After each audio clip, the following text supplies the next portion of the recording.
Assalamualaikum warahmatullahi wabarakatuh. Perkenalkan, nama saya Feby Nugroho dari Prodi Sistem Informasi dengan NIM 0498254428. Pada kesempatan kali ini saya akan mengerjakan tugas 1 untuk program studi analisis dan visualisasi data MSIM 4310.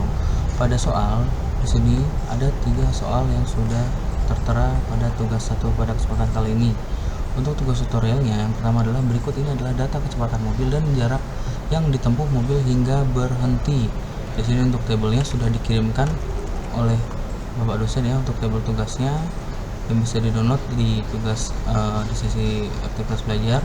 Di sini tabelnya ada 50 aktivitas ya, dari segi kecepatan dan jaraknya.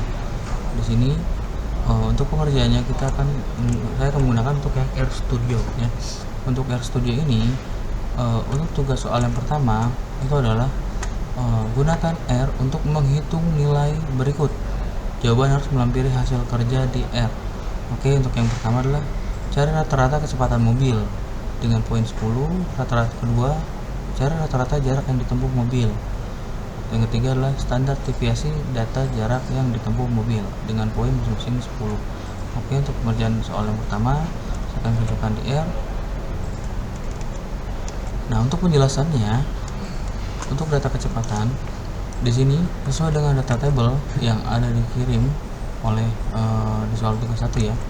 Di sini kecepatan sudah saya masukkan untuk yang kecepatan C. Di sini masukkan angka dari table yang ada di tugas, kemudian data jarak dengan satuan meter ya, tadi kecepatan kilometer per jam, data jarak dengan meter ya.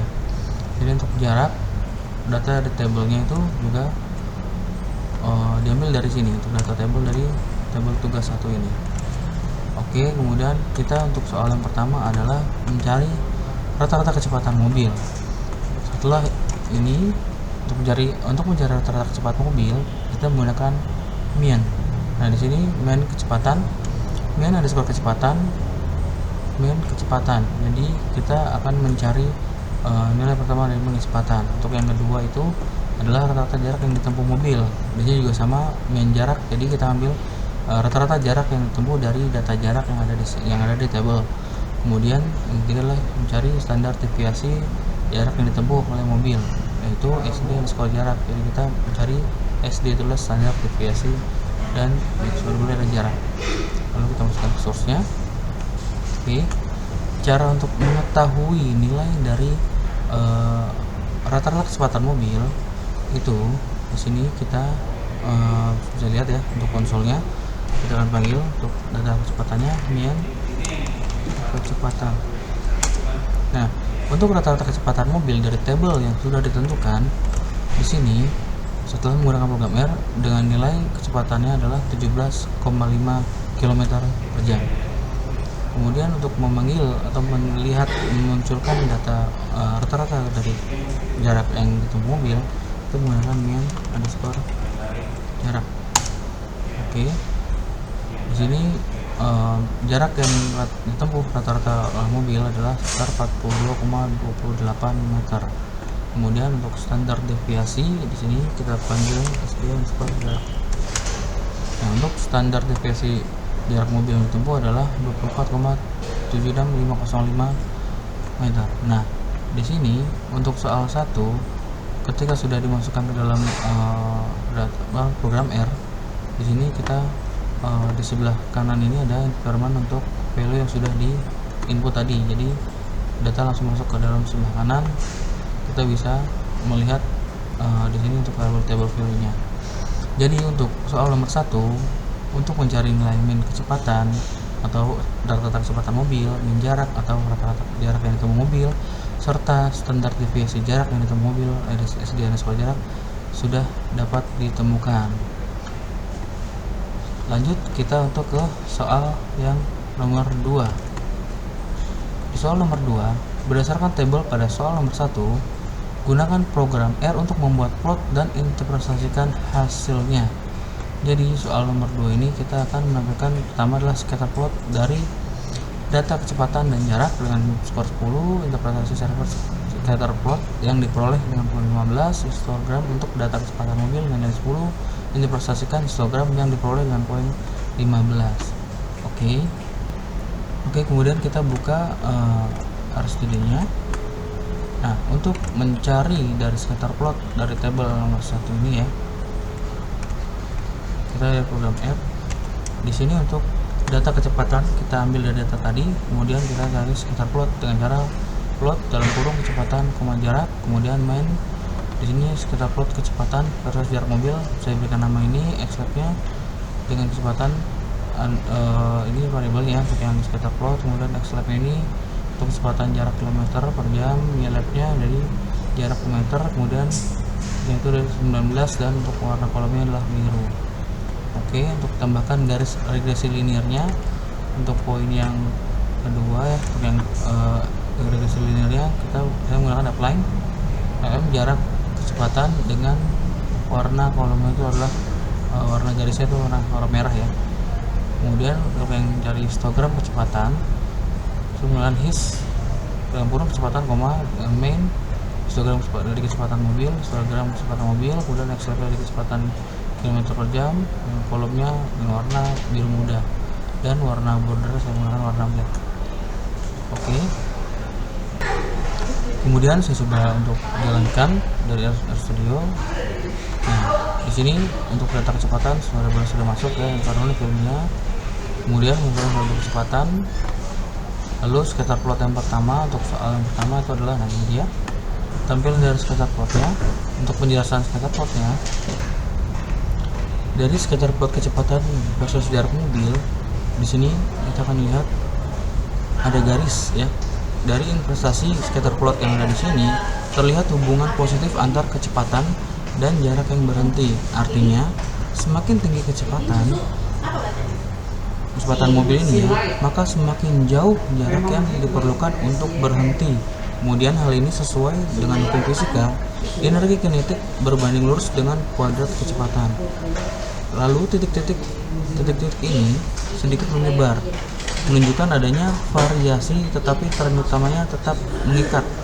Nah, dapat disimpulkan bahwa kecepatan berpengaruh signifikan terhadap jarak untuk berhenti, begitu untuk inflasi scatterplotnya. Soal selanjutnya di yang C itu histogram untuk data kecepatan mobil. Nah, ini untuk histogram kecepatan mobil. Nah, histogram menunjukkan frekuensi kecepatan mobil yang diuji ya. Ini ada sumu X dari kecepatan kilometer dan ini ada jumlah datanya. Lalu di sini sebagian besar data kecepatan berada antara 10 sampai 20 km per jam.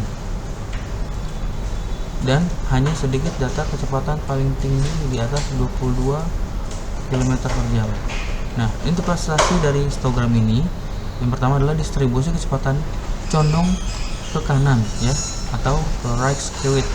Artinya lebih banyak mobil yang diuji pada kecepatan rendah. Hal ini bisa menunjukkan bahwa pengujian lebih difokuskan pada kondisi aman atau kecepatan rendah sampai dengan sedang. Lalu frekuensi menurun seiring meningkatnya kecepatan, mungkin karena pengujian kecepatan tinggi jarang dilakukan. Secara umum, data ini tidak berdistribusi normal, melainkan lebih padat pada kecepatan rendah. Pada dasarnya di soal nomor 2 ini, scatterplot menunjukkan bahwa hubungan positif kuat antar kecepatan dan jarak berhenti. Dari histogram pun menunjukkan bahwa distribusi kecepatan itu tidak merata, lebih banyak pada kecepatan rendah. Secara keseluruhan, semakin tinggi kecepatan maka semakin panjang jarak berhenti yang logis dan sesuai dengan teori.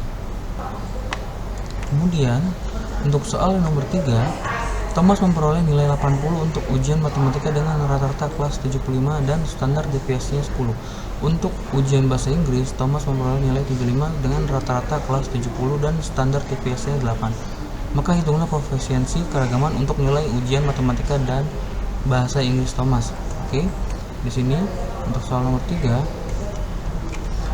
dari data rata-rata untuk nilai matematika ya, di sini adalah 10 deviasinya. Untuk bahasa Inggris nilainya adalah untuk rata-rata bahasa Inggris ya, ini rata-rata matematikanya 75 dengan nilai 10. Di sini rata-rata bahasa Inggris 70 dengan standar deviasinya itu adalah 8. Nah, kemudian dalam soal adalah hitung koefisiensi keragaman untuk nilai ujian matematika dan bahasa Inggris Thomas. Maka untuk menghitung koefisiensi keragaman di sini menggunakan CV_mat dengan standar matematikanya ya, nilai matematikanya, kemudian dalam kurung standar deviasi underscore matematika slash rata-rata underscore matematika dikalikan 100. Kemudian untuk mencari hitungan koefisiensi keragaman bahasa Inggris CV_bahasa Inggris ya, kemudian standar dalam kurung standar deviasi underscore English slash rata-rata dari underscore bahasa Inggris dalam kurung dikalikan 100. Nah, lalu di sini untuk mencetak hasil dari hitungan koefisiensi dari nilai ujian matematika dan bahasa Inggris Thomas, untuk mencetaknya dengan cara cat dalam kurung titik 2 koefisiensi keragaman matematika sama dengan kutip 2, round dalam kurung CV_mat, dengan spasi 2 dalam kurung, ini kutip 2%/n, lalu tutup kutip dan tutup kurung. Begitu juga untuk yang bahasa Inggris juga sama, cat dalam buka kurung kutip 2 koefisiensi keragaman bahasa Inggris sama dengan kutip 2, lalu panggil round di sini CV_ bahasa Inggris ya dengan nilai 2, kemudian persen dengan mencetaknya, jadi kita akan menggunakan persentase ya di sini untuk persentasenya. Jadi yang keluar tadi yang tercetak adalah nilainya, lalu ada persentase di belakangnya. Lalu kita source saran langsung muncul untuk nilai dari koefisiensi keragaman dari nilai matematika serta bahasa Inggrisnya untuk Thomas. Di sini nilainya adalah untuk matematikanya 13,33%. Kemudian untuk koefisiensi keragaman bahasa Inggris untuk Thomas adalah 11,43%. Jika dilihat di sini untuk value-nya sudah masuk ke dalam environment ya, untuk yang CV-nya bahasa Inggris dengan nilainya 11, ini ya. Kemudian untuk yang rata-ratanya bahasa Inggrisnya itu tadi 70, 75 ya, matematika di sini juga 8 dan 10 gitu. Jadi untuk persentasenya itu sekitar matematika itu 13,33% dan untuk keragaman bahasa Inggris itu 11,43% untuk hitungan koefisiensi keragaman matematika dan bahasa Inggris milik Thomas. Untuk tugas 1 saya hari ini sudah selesai. Terima kasih, kurang lebihnya mohon maaf. Wassalamualaikum warahmatullahi wabarakatuh.